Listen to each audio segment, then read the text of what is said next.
খুব রিসেন্টলি একটা শাকিব খানের মুভি রিলিজ হয়েছে, যে মুভিটার নাম হচ্ছে তুফান। তো এই তুফান সিনেমা দেখার জন্য হাজার হাজার মানুষের ঢল নেমেছে বিভিন্ন সিনেমা হলগুলোতে। তো আমি ফার্স্টে বলতে চাই যে এই যে যতগুলো সিনেমা আছে, আল্লাহ তাআলা প্রত্যেকটা এরকম গুনাহের কাছ থেকে আমাদেরকে বেঁচে থাকার তৌফিক দান করুন, আমিন। অ্যান্ড সেকেন্ডলি যে বিষয়টা আমরা বলতে চাই সেটা হচ্ছে এই যে শত শত হাজার হাজার মানুষগুলো যে সে তুফান সিনেমা দেখার জন্য হলের ভিতরে ভিড় জমিয়েছে, তো মানুষগুলো যখন এই তুফান সিনেমা দেখে বের হচ্ছে তখন বিভিন্ন সাংবাদিক তাদের কাছ থেকে বিভিন্ন রিভিউ নিচ্ছে, বিভিন্ন জনের মন্তব্য জানতে চাচ্ছে। তো একটা ভিডিওতে আমি দেখলাম, তো একটা মহিলাকে জিজ্ঞেস করা হলো যে সে কার কার সাথে এই সিনেমাটা দেখতে এসেছে। তো সেই মহিলা এক পর্যায়ে বলল যে আমি অ্যান্ড আমার হাজব্যান্ড এবং আমার ছেলে অ্যান্ড আমার ভাই আরও কিছু কিছু আত্মীয় স্বজন নিয়ে আমরা এই সিনেমাটা দেখতে এসেছি। তো তাকে এক পর্যায়ে জিজ্ঞেস করা হলো যে কেমন লেগেছে আজকে এই সিনেমাটা দেখতে আপনার কাছে।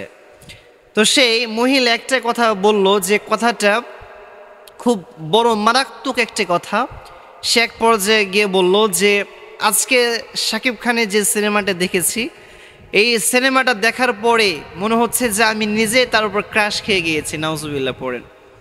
তো এই যে দেখেন, তার স্বামী থাকার পরও, তার হাজব্যান্ড থাকার পরও যেই মেয়ে তার হাজব্যান্ডকে ছোট করে, তার হাজব্যান্ডকে কষ্ট দিয়ে অন্য একজন পরপুরুষের সুনাম করে, মনে রাখবেন সেই সংসারের ভিতরে কশ্চিনকালও কোনো সুখ আসবে না।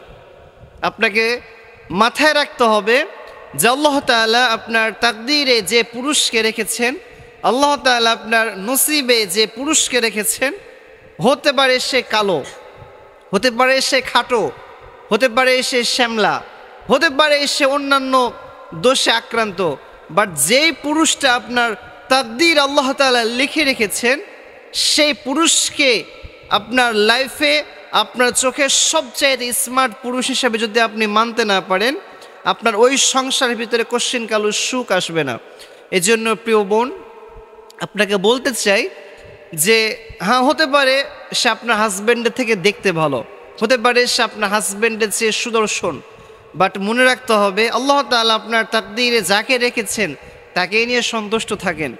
এবং এই যে এ ধরনের ফিতনা, যে ফিতনার কারণে হাজার হাজার মানুষ গুনাহে কাবীরা করছে এবং হাজার হাজার সংসারগুলো নষ্ট হয়ে যাচ্ছে, আল্লাহ তাআলা প্রত্যেকটা বোনকে তার নিজের হাজব্যান্ডের কদর বুঝে প্রত্যেকটা সংসারকে সুখময় করে দেন, পড়েন আমিন।